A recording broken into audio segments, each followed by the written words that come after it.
Hi,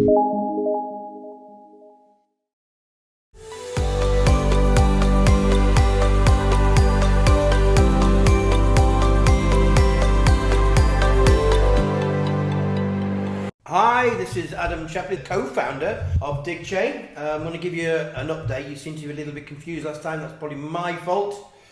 Dig and DeFi are different.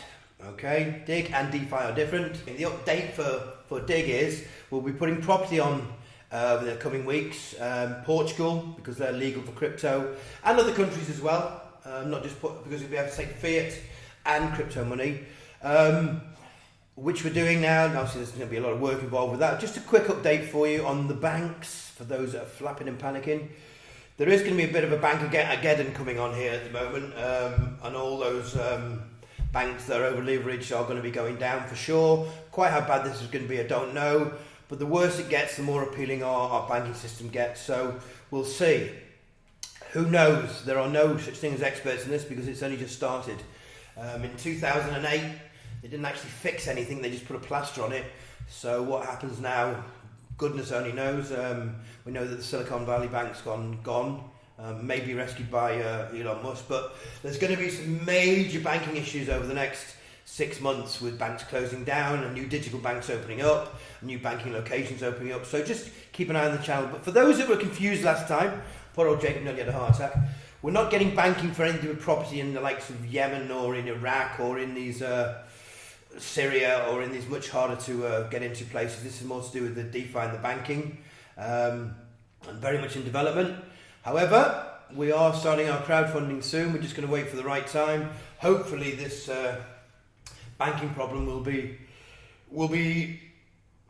the making of us. As crazy as that sounds, this should be the making of us. It gets rid of all the banks that don't offer any value, gets banks on good online, gets rid of banks that don't interact with crypto, gets rid of banks that don't report back properly, gets rid of banks that don't KYC the customers properly, gets rid of all sorts of problems. But as far as Dig's concerned, it'll have a bank, and that bank will be in a place called Dubai, which is just legalising its crypto movements now. We have obviously got the accounts already open up there on a high level, in other words, on a business level.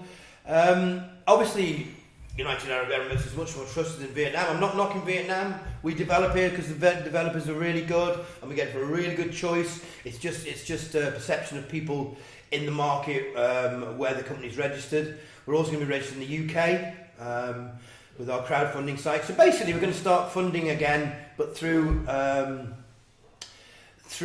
want of a better word, shares, but not tokens. Because we realise at the moment that the tokenisation of anything can't be monetised due to the market. It's okay. This happened last time with Traveller. Traveller survived. Steve and Joanne and Matt worked hard on that. They got up to a level where it was actually turned into its own business. And we aim to do the same thing with Dig, where you'll be selling your property for fiat or for crypto, depends on the country you're dealing with.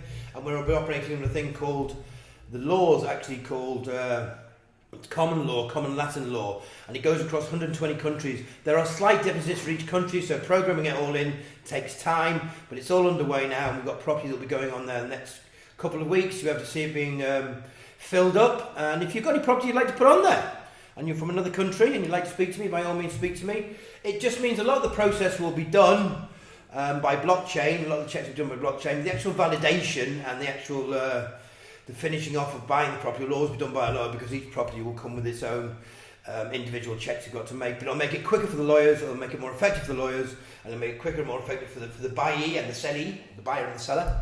And it's with the AI learning and for security and updating your property, it's superb really. And for countries that haven't got their act together as far as the land rights go and how property really works, it just gives people confidence in buying into properties that are in countries that weren't seen before as maybe the best countries to buy into. But there's some really great stuff happening in Europe. UK is not great at the moment, I'm afraid, and neither is Germany and neither is the States, but places like Estonia, Romania, they're coming through like crazy. Italy coming through on the digital side. Basically, a lot of the places that were behind fiscally, financially, the American system, and sort of got left out, have been busy building their own infrastructure. So it's really good for us, really good for Dig, and it's good for DeFi as well. But anybody in Dig, just so you understand, there'll be no banking in any of these countries that you've all been terrified of, all right?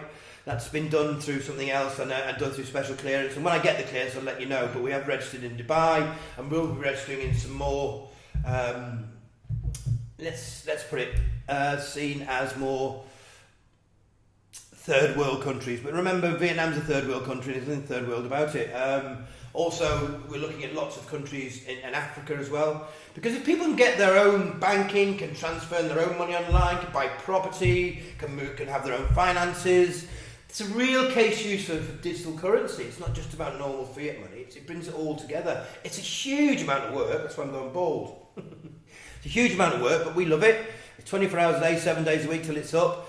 But when people ask me for news, if you look at the Crowd One-to-One website, that'll be finished shortly for the crowdfunding. There's lots on there, and we'll be doing posts throughout the week. So just a little update for you. Digchainers, we're not going any banking in any of these countries that you're terrified of. Lawyers, stop worrying. That's more to do with DeFi. And we're not in there yet. We're telling you we get permission. But we are in Estonia. We're going to open up first on the DeFi. So just a quick update for you. Enjoy your week and enjoy Bankageddon, because this could be quite a week for a lot of people that thought fiat money was safe in their little accounts.